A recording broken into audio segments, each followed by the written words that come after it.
Jésus. Ils ont annoncé ce jour glorieux.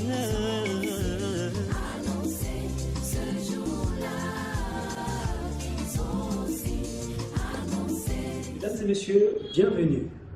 Dans le cadre de cet entretien, nous recevons le prophète Samuel. Nous allons aborder pendant quelques minutes quelques questions concernant la parole de Dieu et la foi en Jésus-Christ. Prophète Samuel, bonjour. Bonjour frère Eric et bonjour aux téléspectateurs qui vont suivre cette émission. Nous allons vous soumettre quelques questions que nos internautes nous ont envoyées qui concernent, n'est-ce pas, la parole de Dieu et la foi. La première question concerne le temps et le message. Beaucoup d'églises, beaucoup de doctrines disent qu'à chaque temps, il y a un message. Alors nous voudrions savoir, est-ce que vous êtes d'accord avec cette affirmation? Et si c'est le cas, comment pouvez-vous expliquer ou éclaircir à nos téléspectateurs, n'est-ce pas, de justifier qu'à chaque temps, il y a un message? Oui, c'est vrai, chaque temps a un message. Si vous regardez dans la Bible, il y a quelque chose de très capital que beaucoup ignorent. Lisez calmement Genèse chapitre 1er, vous allez constater que au commencement, lorsque Dieu a créé le monde, la Bible dit qu'il avait créé le monde pendant 6 jours. Et le 7e jour, Dieu s'est reposé. Lorsqu'on parle des jours, on voit les temps. Puisque le temps, par définition, c'est une durée limitée, c'est-à-dire qu'il y a un début et une fin. La Bible dit il y eut un soir, il y eut un matin, c'est fut le premier jour. Donc, jour égale à temps. Mais vous allez constater une chose très capitale, c'est que chaque jour dans la création avait sa parole de Dieu. Cela peut expliquer aujourd'hui que chaque temps, puisque jour égale à temps, chaque temps a sa parole de Dieu. Regardez au premier jour, la Bible dit, Dieu dit que la lumière soit. Mais ce n'est pas le même dire du deuxième jour. Le deuxième jour, Dieu avait dit que les eaux regroupent et que l'étendue sépare les eaux qui sont au-dessus et les eaux qui sont en dessous. Dieu appela l'étendue ciel. Vous voyez, ça c'est la parole de Dieu du deuxième jour. Le troisième jour, la Bible dit, Dieu dit que les eaux qui sont au-dessous de l'étendue se regroupent et que le sec apparaisse. Dieu appela cette terre et il appela la masse d'eau mer. Il y eut un soir, il y eut un matin, c'est fit le troisième jour. Ainsi de suite.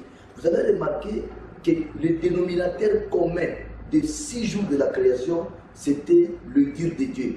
C'est-à-dire chaque jour, Dieu avait parlé. Mais le problème c'est quoi? C'est que chaque jour avait sa parole de Dieu différente de l'autre jour. Le premier jour, ce que Dieu avait dit est totalement différent de ce qu'il avait dit au deuxième jour. Donc, en un mot, comme jour veut dire temps, donc chaque temps a un message. Donc, vous pouvez aussi le voir dans le livre d'Exode, lorsque la Bible parle de la manne. Vous allez remarquer, la manne tombait pendant 6 jours, et chaque jour avait sa manne. Le peuple d'Israël avait l'interdiction formelle de manger la manne de lundi le mardi. Donc, la manne typifie la parole. Jésus dit, je suis la manne cachée. Donc si la manne typifie la parole, la manne de lundi, c'est une manne donnée par Dieu, mais elle n'est plus d'actualité le mardi. La manne de mardi, c'est une manne donnée par Dieu, mais elle n'est plus d'actualité le mercredi. Comment ne pas dire que chaque temps a un message, puisque chaque manne avait son jour, puisque chaque jour de la création avait sa parole de Dieu. Merci, prophète Samuel. Nous avons saisi que chaque temps a un message. Je crois que nos internautes également ont saisi. Mais la question qui suscite votre réponse, c'est de savoir si finalement à chaque temps il y a un message, quel est donc le message de notre temps? Oui, merci pour la question. Lorsque vous lisez Matthieu chapitre 24, vous allez constater dans Matthieu 24, le Seigneur dit que cette bonne nouvelle du royaume sera prêchée partout dans le monde entier pour servir de témoignage et alors viendra la fin. Cette bonne nouvelle du royaume sera prêchée partout dans le monde entier. Donc le Seigneur a dit le monde entier, en commençant par Jérusalem jusqu'au Gabon, en allant vers la Colombie, jusqu'en Inde. C'est la bonne nouvelle qui est le message d'actualité. Alors, beaucoup de gens ignorent ce que la bonne nouvelle veut dire et minimisent cela en créant d'autres messages du temps. Bonne nouvelle, par définition, c'est un sujet d'une grande joie. Cette définition que je vous donne, ça ne vient pas de la Rousse, ça ne vient pas d'un dictionnaire comme Robert, mais ça vient par contre d'un ange céleste comme Gabriel. Le jour que Gabriel a apparu au berger, il a dit au berger, ce que je vous annonce, ça sera une bonne nouvelle pour quiconque l'entendra. Cette bonne nouvelle, c'était quoi? Il dit, c'était la naissance de Jésus-Christ. Et il annonçait quoi? Il annonçait la naissance de Jésus-Christ et il précise, il dit, c'est un sujet d'une grande joie. Vous pouvez vérifier dans Luc chapitre 2, verset 10, vous allez remarquer que Gabriel est en train de définir la bonne nouvelle comme le sujet d'une grande joie. Et le problème, c'est que aujourd'hui, les gens ne connaissent pas c'est quoi le sujet d'une grande joie. Le sujet d'une grande joie, c'est lorsque une parole prophétique s'accomplit à votre temps. Je vous donne un exemple simple. Dans le deuxième épître de Pierre aux églises, l'apôtre Pierre a écrit aux églises, il a dit à l'église, vous faites bien de prêter attention à la parole prophétique. Et il précise, il dit, la parole prophétique est comme une lampe qui brille dans un lieu obscur jusqu'à ce que la lumière vienne. Pierre est en train de dire que l'église est conduite par la parole prophétique. Et la parole prophétique, c'est une lampe pour l'église. Et si la parole prophétique est une lampe, lorsque une parole prophétique s'accomplit dans un temps, ça devient une bonne nouvelle. Donc quand Jésus dit dans Matthieu 24, que cette bonne nouvelle soit prêchée partout dans le monde. Bonne nouvelle veut dire l'évangile. Que cette bonne nouvelle sera prêchée partout dans le monde entier. La bonne nouvelle que Jésus est en train de parler, c'est l'évangile. Et la bonne nouvelle, c'est le sujet d'une grande joie. Le sujet d'une grande joie, c'est lorsque la parole prophétique s'accomplit à un temps. Je vous donne un exemple d'une manière claire. Regardez par exemple le jour de la Pentecôte. La Bible dit, Pierre a prêché. En dehors de la Pentecôte, c'est-à-dire du Saint-Esprit, il y a eu une prédication. C'est ce que les gens ignorent un peu. En dehors de l'effusion du Saint-Esprit que l'Église avait reçu, ce jour il y avait une prédication. Le prédicateur était qui? Était Pierre. Le sujet de la prédication était quoi? Le sujet de la prédication à Jérusalem, c'était quoi? C'était les paroles de David sont accomplies. Les paroles de Joël s'est accompli.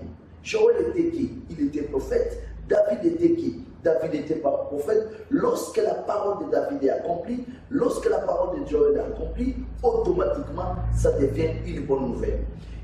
Gabriel a insisté auprès des bergers en disant une chose qui est capitale. Il dit aujourd'hui. Vous voyez, aujourd'hui veut dire temps. C'est pourquoi même dans la prière de notre Père, Jésus dit, donne-nous aujourd'hui notre pain quotidien. Donc la parole marche avec le temps. Nous sommes au temps de la fin. Et quel est le message? Jésus dit que cette bonne nouvelle du royaume sera prêchée partout dans le monde entier. La bonne nouvelle, c'est le sujet d'une grande joie. Les apôtres ont prêché la bonne nouvelle. Pierre a prêché la bonne nouvelle le jour de la Pentecôte. Gabriel a prêché la bonne nouvelle auprès des bergers. Il a dit aux bergers, dit, aujourd'hui, dans la ville de David, un sauveur est né. C'était une bonne nouvelle. Aujourd'hui, la ville de David reçoit l'accomplissement d'une parole prophétique. Le prophète Isaïe avait dit que c'est de Bethléem devait naître le Christ. Gabriel vient pour dire au berger, c'est une bonne nouvelle, ce qu'avait dit Isaïe est accompli aujourd'hui. Paul dans Actes chapitre 13, verset 32, il confirme, il dit, nous vous prêchons la bonne nouvelle.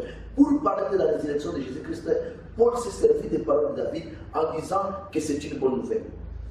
Philippe, lorsqu'il a rencontré l'évêque éthiopien, il a prêché la bonne nouvelle. Comment il a prêché la bonne nouvelle? Il s'est servi des paroles d'Ésaïe. Ésaïe avait dit quelque chose. L'évêque éthiopien lisait le prophète Ésaïe. Et quand Philippe a pris les paroles d'Ésaïe, il a simplement actualisé en disant aujourd'hui, ce qu'avait dit Ésaïe est accompli. Cela veut dire ça devient une bonne nouvelle. Beaucoup de gens ne comprennent pas lorsque Jésus dit allez prêcher l'évangile, allez prêcher la bonne nouvelle. Les gens craignent des messages extraordinaires. Bonne nouvelle, c'est le message qui est d'actualité. Puisque Matthieu 24, 14 est clair. Cette bonne nouvelle du royaume sera prêchée dans le monde entier. Monde entier, pas monde à moitié. Pour que quand on arrive au Congo, vous créez votre message. Pour que quand on arrive en Côte d'Ivoire, vous créez votre message. Il dit monde entier. Il y a un seul message qui doit être prêché dans le monde entier. Pas monde à moitié, mais monde entier. Et lui-même, Jésus donne ce message. Il dit, c'est la bonne nouvelle. C'est moi maintenant, prophète Samuel, qui explique que c'est ma responsabilité d'expliquer à l'humanité. C'est quoi une bonne nouvelle? J'ai pris cette responsabilité avec le mandat de Dieu pour expliquer à l'humanité que la bonne nouvelle n'est qu'un sujet d'une grande joie. Et j'ai défini le sujet d'une grande joie chez Dieu et différent des sujets d'une grande joie chez les hommes. Chez Dieu, le sujet d'une grande joie, c'est lorsque une parole prophétique s'accomplit. Puisque l'Église est conduite par la parole prophétique, quand une parole prophétique s'accomplit, ça devient une bonne nouvelle au temps où la parole prophétique est accomplie. C'est pourquoi Gabriel, mon prédécesseur, ange céleste, a dit avant moi au berger, aujourd'hui, les paroles de David sont accomplies. Donc moi aussi, je prêche aujourd'hui la bonne nouvelle parce que je suis en train de démontrer à l'humanité les prophéties ou les paroles prophétiques qui s'accomplissent aujourd'hui en 2018. Voilà. Merci encore, Prophète Samuel. Et là, je voudrais vous prendre au mot parce que vous avez parlé du message de la bonne nouvelle comme étant quelque chose qui doit parcourir le monde entier, donc en réalité qui doit concerner l'Église tout entière. Et justement, en parlant de l'Église, je voudrais vous prendre au mot, comme je disais, parce que vous avez dit dans l'une de vos prédications que j'ai suivies qu'il y a des éléments qui permettent de reconnaître qu'un endroit peut avoir l'attribut de maison de Dieu ou d'église. Alors, est-ce que vous pouvez, en quelques mots, expliquer à nos internautes quels sont ces éléments qui permettent de reconnaître qu'un endroit peut avoir l'attribut de maison de Dieu ou l'attribut d'église? Merci pour la question. Vous savez, ce n'est pas moi en réalité, mais c'est Dieu lui-même qui parle par le canal d'un lignée. Aujourd'hui, vous pouvez faire le constat et examiner cela. Si vous posez la question aux gens qui passent dans la rue, ça c'est quoi? Il va te dire ça c'est une boutique. Là-bas c'est quoi? Là-bas c'est une église. Vous posez la question aux gens, sur quelle base vous appelez ça boutique? Vous appelez là-bas église. La première des choses, ils vont dire, là-bas on vend des huiles, on vend des biscuits. L'autre côté, il y a l'estrade, il y a un pasteur, il y a les gens qui sont en veste. Donc voilà les éléments aujourd'hui pour reconnaître l'église. C'est des chaises, c'est des clims, c'est des micros, c'est des pianos, c'est des batteries. Alors, dans la Bible, ce n'est pas ça les éléments. Le micro n'existait pas au temps de Pierre. La batterie n'existait pas au temps de Paul. Les gens disent, je pars à la maison de Dieu. Et quand vous allez accompagner la personne, vous allez constater que cette maison de Dieu a que ces éléments que j'ai énumérés. Alors, avant nous, le premier homme à avoir su, à avoir découvert où se trouve la maison de Dieu, c'est Jacob. Une ville avant s'appelait Luz. Mais Jacob a dit, à partir d'aujourd'hui, cette ville va s'appeler Bethel, qui veut dire maison de Dieu. Sur quelle base Jacob a changé Luz à Bethel? Sur la base des éléments. Il y a des éléments qui doivent se mettre en mouvement pour qu'un lieu soit appelé maison de Dieu ou église. Sans ces éléments, on ne peut pas appeler un lieu maison de Dieu ou église. Vous pouvez avoir votre climatiseur, vous pouvez avoir vos chaises en VIP, vous pouvez avoir les stades de 10 millions, vous pouvez avoir, je ne sais pas, tout ce qu'on voit dans l'église. Ce n'est pas ça les éléments qui prouvent que c'est une église.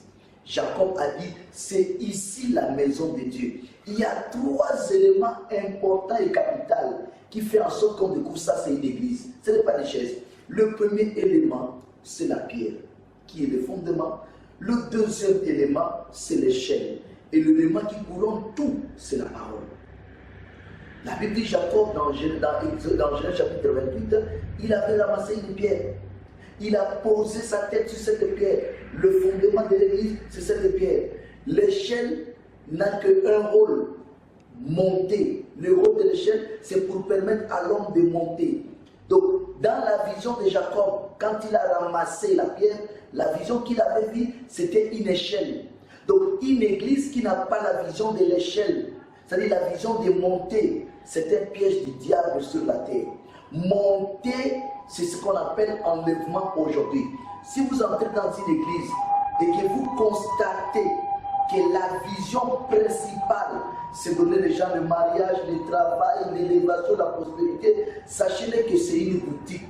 Même si vous ne voyez pas des huiles à vendre, même si vous ne voyez pas des aliments à vendre, même si vous ne voyez pas des savons à vendre, sachez que c'est une boutique. La vision principale d'une église, c'est l'enlèvement. La deuxième des choses qui couronne tout, Jacob dit, moi je ne savais pas. Quand il dit c'est ici la maison de Dieu, il a juste dit, moi je ne savais pas. Mais comment tu as su que c'est la maison de Dieu? Parce que Dieu m'a parlé ici. Genèse chapitre 28, le lieu où Dieu a parlé à Jacob, Jacob a appelé ça maison de Dieu. Maison de Dieu numéro 1, élément numéro 1 de maison de Dieu, c'est la parole. En dehors de la parole, vous pouvez avoir vos chaises en VIP, vous pouvez avoir vos climatiseurs, vous pouvez avoir tout ce qui est luxueux, mais on ne peut pas appeler ça maison de Dieu. C'est pourquoi j'ai révélé à l'humanité simplement, au monde entier. Prenez Genèse 28, moi vous n'allez pas voir à moi. Prenez Genèse 28, lisez calmement. Vous allez voir Jacob était dans le même ignorance que beaucoup de gens aujourd'hui. Il a dit, moi je ne savais pas. Je ne savais pas où se trouve la maison de Dieu, j'ai découvert. Mais sur quelle base tu as appelé cette ville maison de Dieu? Il dit sur la base de la parole. Dieu m'a parlé ici, il y a la parole de Dieu, c'est la maison de Dieu. Quand tu n'as pas la parole, il peut y avoir des chaises, ce n'est pas une maison de Dieu. Voilà un peu la réponse à cette question. En fait, Samuel, vous avez encore dit dans l'une de vos prédications que, en définitive, la divinité qui est élevée et adorée dans la majorité des églises dans le monde, ce n'est pas forcément Jésus-Christ. Je trouve pour ma part que c'est une affirmation qui est vraiment très forte dans son sens. C'est pourquoi je voudrais vous demander, si ce n'est pas forcément Jésus qui est élevé dans les églises, qui est donc élevé à sa place? De qui s'agit-il? Et comment expliquer que ce soit une autre personne qui soit élevée à la place de Jésus, mais que dans les églises, tout le monde dise c'est Jésus? Comment expliquer cela? Oui, regardez bien. Si vous demandez aux enfants de l'école primaire, ça c'est quoi? Lis-moi ici. Vous mettez J-E-S-U-S, il va dire Jésus. Vous mettez S-A-T-A-N, l'enfant va dire c'est Satan. Et les églises c'est pareil. Pour les gens, la différence entre Jésus et Satan, c'est au niveau de l'orthographe ou au niveau de prononciation. On prononce Satan, on prononce Jésus, on écrit Jésus avec J-E-S-U-S, on écrit Satan avec S-A-T-A-N, mais je tiens à informer à tout le monde, la différence entre Jésus et Satan n'est pas au niveau de l'orthographe, ni au niveau de la prononciation, mais la différence est au niveau d'une autre chose. Regardez par exemple dans Apocalypse chapitre 20. L'apôtre Jean dit clairement, c'est lui qui séduit toute la terre, il s'appelle Satan, le serpent ancien. C'est Satan, le diable.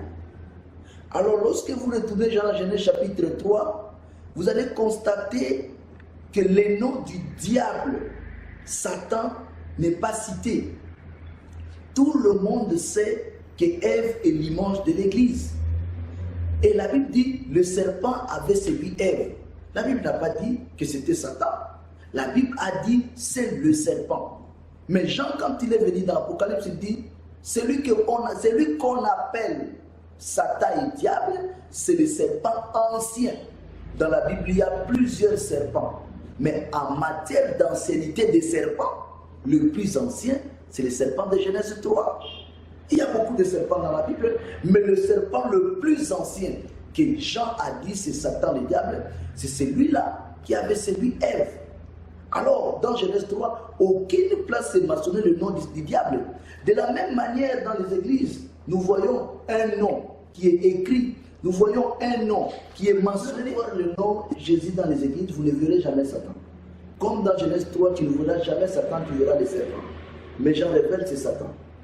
L'apôtre Paul, lorsqu'il s'est adressé aux Corinthiens, il a dit une chose très capitale pour montrer que la différence entre Jésus et Satan n'est pas au niveau de l'orthographe, ni au niveau de prononciation. Il dit aux Corinthiens, il dit, vous les Corinthiens, si quelqu'un vient vous prêcher un autre Jésus, donc automatiquement Paul est tenté de signaler, il y a un vrai Jésus et puis il y a un faux Jésus.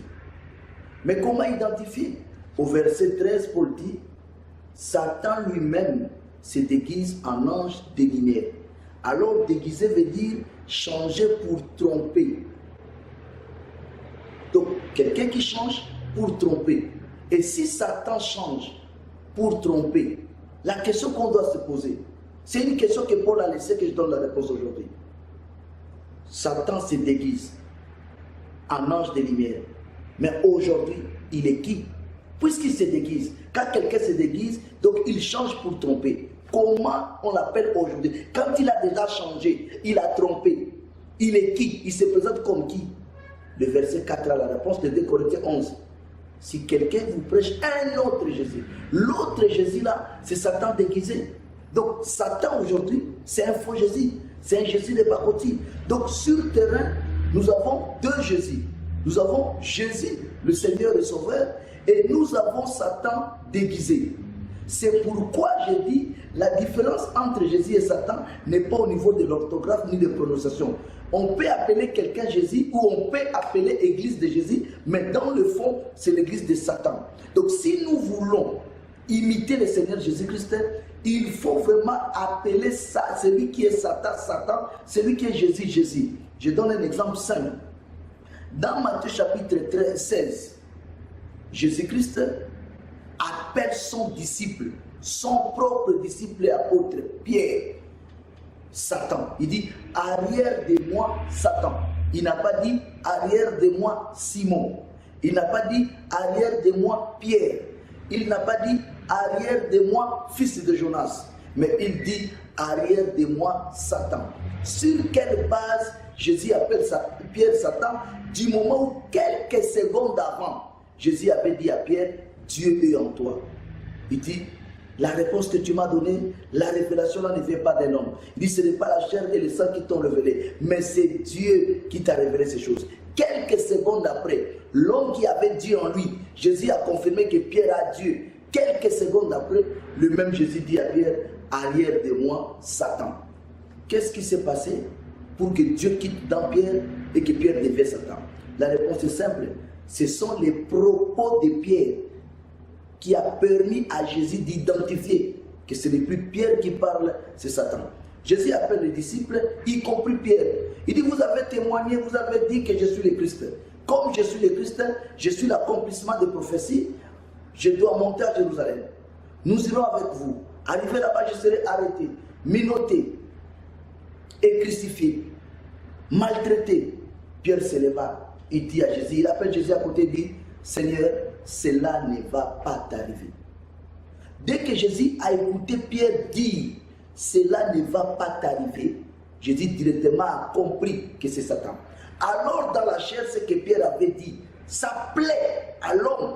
Quelqu'un qui doit mourir, quelqu'un qui doit souffrir, vous lui annoncez qu'il ne doit plus mourir, il ne doit pas souffrir. Mais il doit sentir la paix. Mais Jésus appelle ça Satan. Ne croyez pas parce que les églises là nous disent des choses qui nous plaisent que c'est Dieu. Non, c'est toujours Satan. Jésus appela Pierre Satan du moment où Pierre est en train de lui dire de bonnes choses. Pierre est en train de dire à Jésus, tu ne mourras pas. Le pasteur me dit aujourd'hui, tu ne mourras pas. Je ne mourrai pas, je vivrai. Mais c'est Satan. Le pasteur ne dit pas, tu vas travailler, mais c'est Satan. Pierre avait dit de bonnes choses à Jésus, mais Jésus a regardé Pierre et dit, c'est Satan. Mais sur quelle base Jésus a appelé Pierre Satan? Parce que ce que Pierre avait dit était incompatible à ce qu'ont dit les prophètes. Et je vous informe, si vous lisez Actes chapitre 3, Pierre avait corrigé cette erreur. Vraiment, veuillez m'excuser rapidement. Je vais lire Actes chapitre 3, excusez-moi au niveau du téléphone, puisque dans Matthieu chapitre 16, Jésus appelait Pierre Satan parce que Pierre, lui, il avait contesté que Jésus ne va pas mourir, il ne va pas souffrir. Jésus l'a appelé Satan. Écoutez maintenant le discours de Pierre après la Pentecôte. C'est par la foi, Acte chapitre 3, verset 16, c'est par la foi en son nom, c'est par la foi en son nom, raffermi celui que vous voyez et connaissez. C'est la foi en lui qui a donné à cet homme cette entière guérison en présence de vous tous. Et maintenant, frères, je sais que vous avez agi par ignorance ainsi que vos chefs. Mais Dieu a accompli de la sorte ce qu'il avait annoncé d'avance par la bouche de tous ces prophètes que son Christ devait souffrir. Ça, c'est Pierre qui le dit. Dieu a accompli ce qu'il avait annoncé d'avance par la bouche de ces prophètes que le Christ devait souffrir. Mais quand le Christ l'avait dit dans Matthieu 16 que je vais souffrir, Pierre avait contesté. C'est pourquoi Jésus l'appelait Satan. Pierre a compris dans Actes chapitre 3 que c'était Satan qui était en lui. Donc, en un mot, par rapport à votre question, je ne le dis pas par plaisir. Vous pouvez relire le livre des Corinthiens si vous ne voulez pas croire à moi. Vous allez constater Paul dire aux Corinthiens, comme je le dis à l'humanité aujourd'hui, que si quelqu'un vous prêche un autre Jésus, donc il y a un premier Jésus que Paul a prêché, il y a un deuxième Jésus que les autres prêchent. Qui est ce deuxième Jésus? Le verset 13 dit, c'est Satan déguisé. Donc sur le terrain, nous n'avons pas Jésus et Satan. Nous avons Jésus et Jésus. Nous n'avons pas Jésus et Satan. Nous avons Jésus et Jésus. Maintenant, il faut avoir la capacité d'attraper Satan dans Jésus et Jésus. Et c'est là où j'ai dévoilé maintenant. Si nous imitons Jésus, nous allons rapidement identifier Satan. Comment Jésus a identifié Satan à Pierre? Toi aussi, tu dois identifier Satan pareillement si tu es disciple de Jésus. Jésus a identifié Satan à Pierre comment? Quand Pierre a dit des choses qui s'opposent à la prophétie, qui s'opposent à la parole de Dieu, bien que ces choses plaisent à la chair. Les églises nous disent des choses qui plaisent à la chair, mais à des fois totalement en désaccord avec la prophétie et la pensée de Dieu de notre temps. Voilà un peu la réponse à toutes ces questions, surtout à la dernière question. Oh Jésus, ils ont annoncé ce jour glorieux.